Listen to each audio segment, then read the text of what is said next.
Hello everyone, my name is Zenitsu and I'm back with another Digimon deck profile video. So today I'm going to be taking a look at BT05, and BT05 adds a lot of new and powerful cards that we could work with, especially on a budget, and in today's video I'm going to be covering Purple Rookie Rush. Yes, it is exactly as it sounds. It's basically what Rookie Rush is doing on a core fundamental level, just put into purple this time.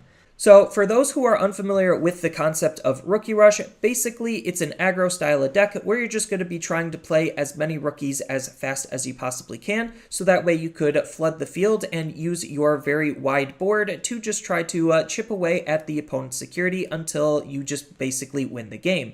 And each of the rookies have a particular role that they're going to try to fill. Most of those roles are going to be just very efficient rookies, so that way you could try to choke the opponent out on memory, or the other big roles that the rookies can play are going to be to help with the deck's overall consistency, or try to mitigate some of the potential things that your opponent might be doing. So there's just a lot of flexible, diverse options on how you could play this style of deck, making it just a really fun and very powerful deck to be playing. So without further ado, onto the deck profile. Starting with the Digitama, I'm going to be running 4 copies of DemiMeramon. So DemiMeramon is just a very good card for this deck. I do recommend you pick up 4 just because of how good this card is. So what this card is doing is he has the nice inheritable ability of on delete you get to draw 1 card and trash 1 card. We don't necessarily care about the fact that we're trashing a card. That could or could not matter, all depending on the types of cards that you're playing, but we're just looking to use this card to try to draw more cards out of our deck, so that way we could try to find our more powerful pieces and get rid of the cards that we don't feel like we're going to be using. And then the 5th Digitama could really be anything you want it to be. I just feel like for what the deck is trying to do, Gigimon is just an absolutely fantastic Digitama to run, just because he has this nice inheritable ability where during your turn, once per turn, when one of your other Digimon is deleted, then this Digimon gains plus 2000 DP for the turn. So this is just a really good and easy way to give your Digimon a DP boost, and we definitely want our Digimon to try to live as often as they possibly can, so that way they could try to perform recursive damage onto the opponent, making them that much more annoying, and Gigimon is just the best and easiest way we have at DP boosting our Digimon. Next, on to the rookies, I'm going to be running 4 copies of DemiDevimon. So this is the BT02 version of DemiDevimon, and he's in here just because he has some really efficient stats, just because he hard plays for 2, evos for 0, and has 3000 DP, again, just making him a good card. Next, I'm going to be running 4 copies of Tapirmon. So Tapirmon is in the deck just because he's helping with the overall consistency of the deck, because he has this nice on delete ability native to him, where when he gets deleted, you get to draw 1 card. So with Rookie Rush, you're not necessarily going to be drawing a whole lot because you're not evoing a whole lot. So any way we could find to draw cards is really good, and Tapirmon is a rookie that helps us draw cards. Next, I'm going to be running 4 copies of Candlemon. So Candlemon is just another really efficient Digimon to be running. He shares the exact same stats as DemiDevimon. So for all of the same reasons why we want to play DemiDevimon is why we also want to play Candlemon. Next, I'm going to be running 4 copies of Gazimon. So Gazimon is a really interesting Digimon to be running. You don't necessarily have to run him. I just think Gazimon is a really good Digimon regardless, just because he has this nice ability where during all turns, your opponent can't gain memory except by tamer effects. So this is really good at trying to control or manipulate some of the opponent's actions. So if they're trying to utilize the memory system to their advantage, by gaining lots of memory really quickly, then Gazimon is a really good card at shutting off those types of cards and really forcing the opponent to be able to respond to Gazimon. Next, I'm going to be running 4 copies of Labramon. So Labramon is just another really fantastic card for the deck, just because it has the on-play ability of allowing us to draw 1 card and discard 1 card. So this is really good just because, again, we need to try to dig through our deck as fast as we possibly can to try to find our more powerful pieces and line up better lines of play. So Labramon helping us dig through our deck is just really, really good. Next, I'm going to be running 4 copies of Guilmon. So Guilmon is another really decent Digimon to be running for this deck because he has this nice on deletion ability where if he was deleted by a card effect, then we get to gain 1 memory. So this is just really good because we have ways to delete him ourselves to gain that 1 memory, or if the opponent is forced to respond and they have to delete him through a card effect, then we get to gain 1 memory during the opponent's turn for them responding to Guilmon. So this is just a really good card to be using all around for those types of strategies, but keep in mind if his DP is reduced to 0, that's not technically going to trigger his on delete effect, so you do have to be careful when you're going up against yellow. Next, I'm going to be running 4 copies of DemiDevimon. So this is the starter deck version of DemiDevimon, and this card is in here just because he has, again, some really aggressive stats. So he hard plays for 2, evos for 1, but this time has 4,000 DP, and we really just are looking to hard play the card. We're not really trying to evo him, just because the 4,000 DP is a little bit higher than your average rookie. And then the last rookie of the deck is going to be 4 copies of Labramon. So this is the starter deck version of Labramon, and again, we're running him just because he has some very aggressive stats, where he hard plays for 4, evos for 0, and has 5,000 DP. So we're not necessarily looking to hard play this card, although that is an option. We're just looking to evo him on top of one of our Digitamas, just because we could utilize the fact that he has 5,000 DP to be very aggressive and very obnoxious with. Next, on to the champions, I'm going to be running 4 copies of BlackGatomon. So BlackGatomon is a pretty interesting Digimon to be running in this style of deck, just because we are an aggro style of deck, so we're going to be trying to deal as much damage as quickly as we possibly can, and we're trying to force the opponent to also do the same thing. So if they're trying to aggress into our security, then that makes BlackGatomon's security ability of being able to play this Digimon for free really, really powerful, just because it's an extra body that they might not be anticipating, and you could use that extra body to help win the game with. On top of her being a champion, so if you see her in your hand, then you could Digivolve her on top of one of your weaker rookies, so that way we could also get some card draw in that way. So just the level of flexible options on how we could use the card just make BlackGatomon really good for the deck. And then the last champion of the deck is going to be 4 copies of Dobermon. So Dobermon is just a really aggressive champion to be running. Even though he doesn't have an evo cost of 1, he does have 7,000 DP, which is some of the largest DP on champion level bodies, thus making him a really powerful card to be running because he's going to be that much more aggressive compared to anything else we could run. Next, onto the option cards, I'm going to be running 4 copies of Night Raid. So Night Raid is a really good card for this deck just because it's a really efficient option to be playing, so it has a very low play cost, and then on top of that it has 2 very powerful abilities, one on its main and one in its security. So its main ability allows us to play a purple level 3 Digimon from our trash for free, and then we don't get its on-play effects. So the only card that we're running in the deck with an on-play effect is going to be Labramon, so we don't necessarily care about the on-play effect. We're just looking to gain a body out of this card, and if it basically is reducing the play cost of our rookies, that's really, really good. So our primary targets that we want to use with Night Raid are going to be Elecmon and Gazimon, on top of Tapirmon, just because they have a higher play cost than what the play cost of Night Raid is, and if they're in the trash, then we want them to be on our field, so we could utilize them again and again.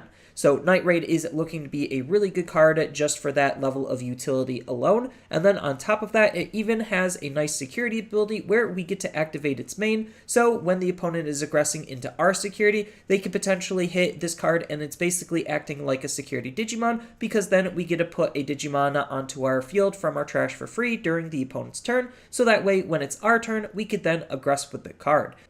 And then the last option card of the deck is going to be 4 copies of Deathclaw. So Deathclaw is a really good option for this deck to be running just because, again, it's another super efficient option to be running with a very low cost to play. And then on top of that, its main ability and security ability, again, are both really, really good. So what its main ability is doing is you get to delete one of your Digimon to delete one of the opponent's level 4 or lower Digimon. So most of the blockers you're going to be coming across against the opponent, at least at this time, is going to be on the level 4 slot, so having Deathclaw be able to delete the opponent's blockers just allows our Digimon to aggress even harder, especially since we are going to be sacrificing one of our Digimon, so we could even trigger some of their on-delete effects like Guilmon or Tapirmon, So we even get value out of our Digimon being deleted, on top of which it also helps trigger Gigimon, making our Digimon that much more powerful when we line up that line of play. So Deathclaw just has a lot of synergy with the deck, not only just because of the on-delete abilities we want to be triggering, but being able to bypass and get past the opponent's level 4 blockers is the primary reason why we're running this card. And on top of that, it also has a nice security ability where we get to delete one of the opponent's level 4 or lower Digimon. So if they're aggressing into us and Deathclaw is revealed in the security, then we could potentially pick off the blocker that they might have on the field or their level 4 Digimon, so that way we could stave off some of the aggression or allow us to aggress even harder going into our turn. And then the last card of the deck is going to be the only tamer of the deck, and that's going to be 2 copies of Mattishida. So between Mattishida and DemiMeramon, those are going to be probably the 2 most expensive cards in the deck, but they're really good and really worth it for purple as a whole to run just because of what they're both doing. So we already know what DemiMeramon's doing and why he's so good, but what Matt is doing and why he is so good is because he is going to be the deck's dedicated memory fixing tamer. So if our memory is ever less than 3, he'll just hard set it to 3, and that allows us to make our plays more efficiently, allowing us to play 2 to potentially 3 bodies in a single turn, and that's just, again, really, really good. And on top of that, he also has a very nice on-play ability where we get to return 1 purple Digimon or purple option card from our trash into our hand. So he's acting as a little bit of extra card draw for the deck, and because, again, we're not evoing a whole lot to gain some additional card draws, any way we have to add to the deck's overall consistency and add cards into our hand is looking to be really, really good.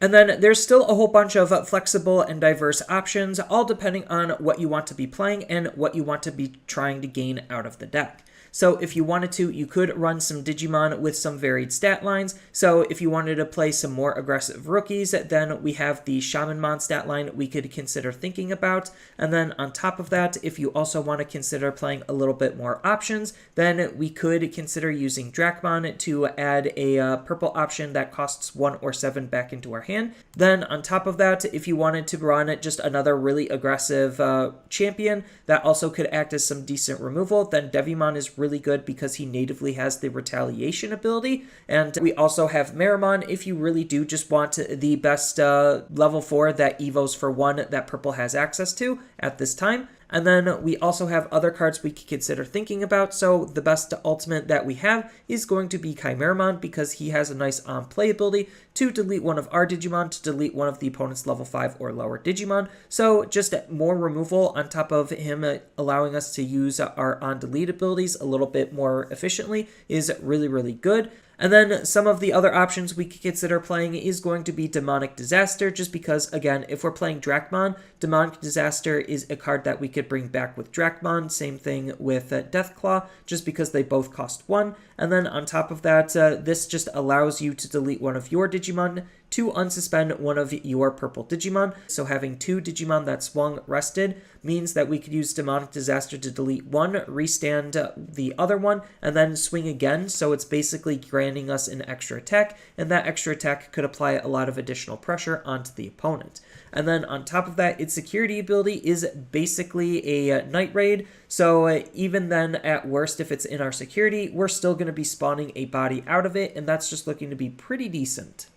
And then another option card we could consider running is going to be Nailbone. So Nailbone is another card that we could grab off of Drakmon if you are running that line of play. And then on top of that, Nailbone, even though it is a little bit on the expensive side, costing 7, it's still just a very powerful option card to be running just because it has this nice main ability where you could play a purple level 3 Digimon and a purple level 4 Digimon from your trash for free, but you don't get their on-play effects, but that doesn't matter because we're not trying to gain any of their on-play effects. We're just trying to spawn as many bodies as efficiently as we possibly can, and Nailbone is really good at doing that, similar to why all the way back in 1.0, why Piedmon was so good, because he's basically doing almost the same type of thing. But you could also consider running Piedmon instead if you just also feel like you want to run that type of card. But I feel like with the way the meta currently is, giving the opponent a whole bunch of memory just isn't necessarily the best thing in the world to be doing. And on top of which, the big difference between Piedmon and Nailbone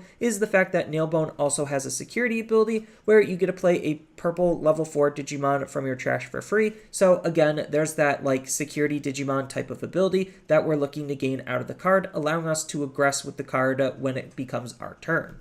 And then you also could consider running the starter deck at Mattishida, just because if you want a cheaper tamer to be running and you don't feel like spending the money on the BT02 version of Mattishida, this is still just a pretty decent tamer to be running, just because it has a really nice ability where during your turn, when one of your Digimon is deleted, then you may suspend this tamer to gain 1 memory. So again, the whole idea is we're going to be aggressing onto the opponent as quickly as we possibly can, and because our Digimon are rookies, there is a relatively high chance that they're going to be dying in the security or due to the security, so we could use that fact to take advantage of Matt to just gain us some additional memory during our turn, so that way we can make more powerful plays possible. And then this does combo with any of the self-sacrificing synergy cards that we could possibly think about running. So already in the deck, it synergizes with Deathclaw, so that way it basically makes Deathclaw free, and that's just, again, really, really good because we're not sacrificing any tempo to play our cards, and that just adds to the overall efficiency of what Rookie Rush is doing.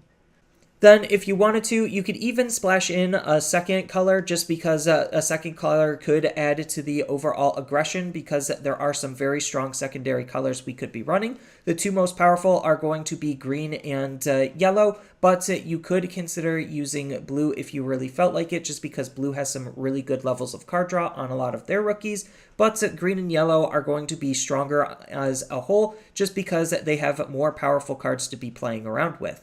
So one of those cards is going to be Auroramon. So Auroramon is a very powerful rookie just because it has a very low play cost with some very high DP, just making it a very aggressive rookie. And they also have access to Leomon, so we have 2 Digimon for green that share that same stat line, thus making them a really good duo pair to be running as a good color splash. And if you are running green, we also have the option of Needle Spray to just be able to suspend the opponent's Digimon to bypass their blockers, and this card's really good because in the security, it'll activate its main ability to suspend one of the opponent's Digimon down and add this card to our hand, so that way we could use the card again.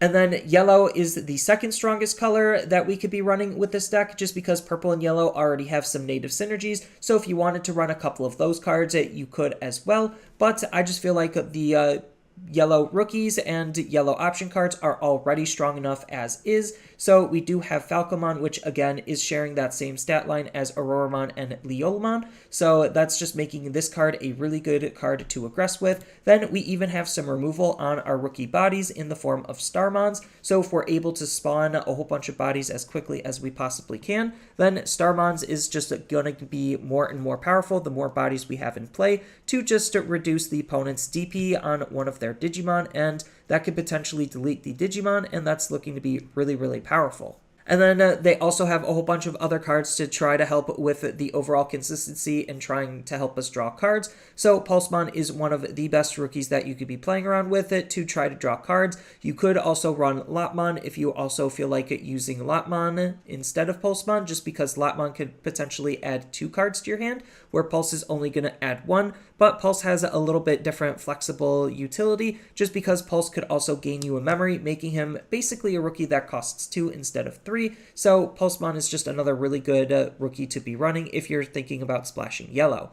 And then if you are thinking about splashing in yellow, you have some yellow options you could consider running. So you could consider running Blinding Ray if you just want to just gain some quick memory, or you could consider running Spiral Masquerade, which Spiral Masquerade is looking to act as some really good removal, especially if you have a very wide board. Similar to why Starmons is so good is why Spiral Masquerade is so good, just because you could target multiple different bodies, and the DP reduction is even larger, and the more bodies you have on the field, the stronger this card becomes, and it also is a threat in your security because it can activate its main effect in the security as well. So Purple Rookie Rush is looking to be pretty decent just because purple is, again, one of the few colors that it could actually adopt a Rookie Rush type strategy to it and be relatively efficient with it, and you still just have a whole bunch of other tools and options that you could use to make it really flexible and really make the deck your own on what you feel like running and what you feel like playing, and more importantly, what you feel like spending money on, just because, again, it has so many different tools that you could utilize in so many different ways that it's just a really good, flexible deck. So that's all I really have for this video. As always, feel free to tell me your thoughts down in the comments below, and down in the description below are a couple of different ways you could support me and the channel. So I do have a TCG Player affiliate link, so when you use that link to buy cards off of TCG Player, then some of that money will go to supporting me and the channel. I also do make and sell playmats over on Overcard Gamers on Facebook, so when you buy a playmat with my design, then some of that money will also go to help supporting me and the channel. And on top of all of that, I do have a Twitch account over on twitch.tv/Zenitsu, so giving me a follow and a subscription also helps support me there, and I do play Digimon on top of various other games on that platform as well. So thank you everyone for watching, and as always, don't forget to like, share, and subscribe for more content, and I'll see you in the next video.